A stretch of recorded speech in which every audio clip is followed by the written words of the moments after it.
I heard such a sad thing spoken by a sweet woman I'd never met. What made it profoundly sad is it's more of an epidemic than an isolated topic. This woman was sharing her joys and concerns after a Bible study. Having never met her, it was refreshing how open she was about herself. She shared that her counseling session was going well, and in the few words she spoke, I gathered she was working through some self-esteem issues. She's a wife and a mother, and she's learning to take control over her comparative thoughts. Oh, how my heart broke for her. She's a woman like any other woman, and yet she sees herself as less than. She saw other women as more than, and that, to be quite honest, angers me. We are all uniquely made, formed and fashioned, not to be like someone else, but to be us. And yet, what woman hasn't been right where she is? Even the beautiful women find themselves at times playing the comparison game and tragically resort to all sorts of ways to manipulate their looks to what they think, or what they think others think, is beautiful. Not knowing her complete story, or what may have transpired in her life that has caused her to look at herself in a negative light, I could only think of one thing to say that hopefully would speak to her wounded heart.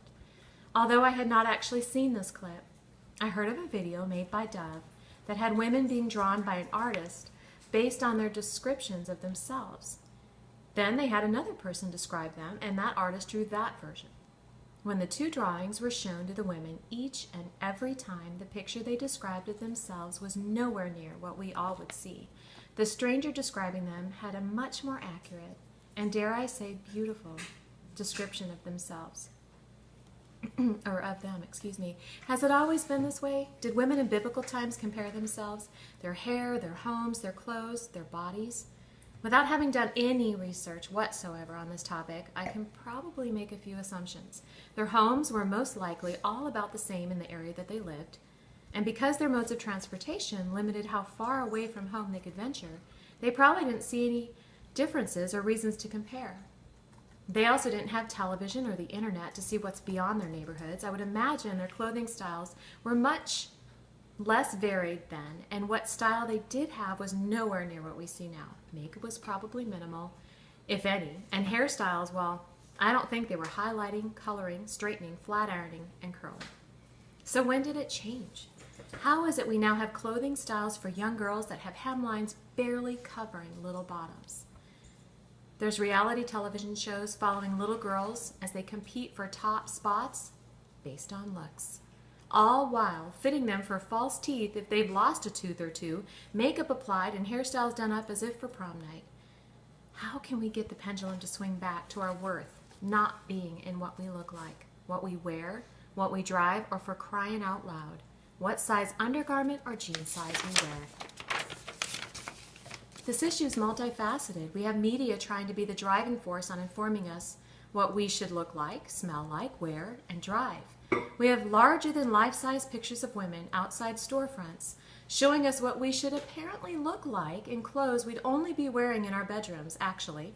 We'd probably be arrested if not scrutinized if caught wearing them in public. Can you imagine? Seeing someone walking down the street or wearing a bra, underwear, and high heels? Yet, let's put a big picture displaying the same scene as if this is normal. How has this been sliding by us for so long? The most recent example of how insanely over the top this has all become was seen a few weeks ago. I was watching a baseball game with my family when a commercial came on for a hamburger restaurant. It showed a woman eating a hamburger and trying to get rid of the excess ketchup on her finger. How did they choose to show this? They chose nothing shy of soft pornography and sensuality. We've now centralized hamburger eating. Where does the truth lie? Where do we get our self-worth and value? By whose standards are we to live by, and how do we know if those are the right ones? Because they're always changing and they're very subjective. And seriously, who's the who and the they who are telling us what we should be doing and wearing, etc.? What happens when little girls and young teenagers don't have someone speaking truth into them? They learn from the media what will get attention. They see what other girls get as attention, and they emulate that. They desire attention, and they're willing to grab it in ways that they see other girls get it. Is there anyone to sit down with them, look into their sweet faces, and tell them with all sincerity, don't be concerned about the outward beauty of fancy hairstyles, expensive jewelry, or beautiful clothes. You should clothe yourself instead with the beauty that comes from within, the unfading beauty of a gentle and quiet spirit, which is so precious to God. This is how the women of old made themselves beautiful. 1 Peter 3:3. Speaking to the opposite of that and thinking of all the selfies girls put up on social media, has anyone ever sat down with just as much sweet sincerity to speak this truth in love? From Proverbs 11:22.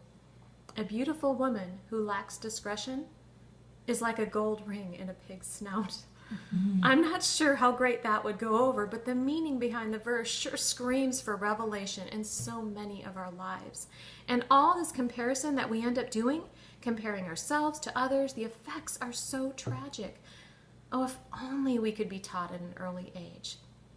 As it says in Proverbs 14:30, a calm and undisturbed mind and heart are the life and health of a body.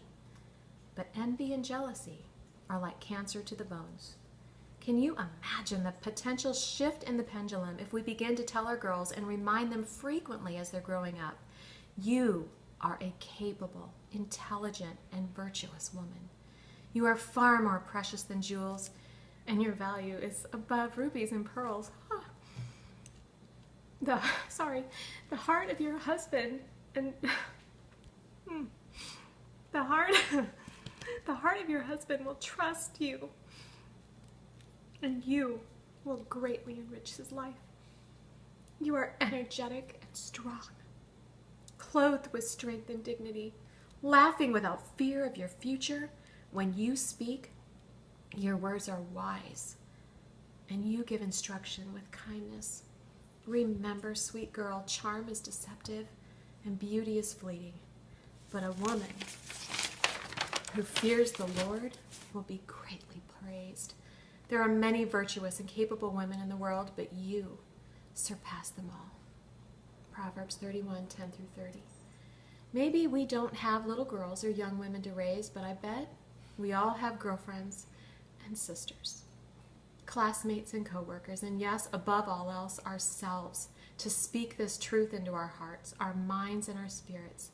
Bathe your mind in His word, in His truth of who you are, who He made you to be. Don't settle for what you've thought in the past. You were made and formed perfectly, uniquely, and specifically. Don't allow yourself to think anything less.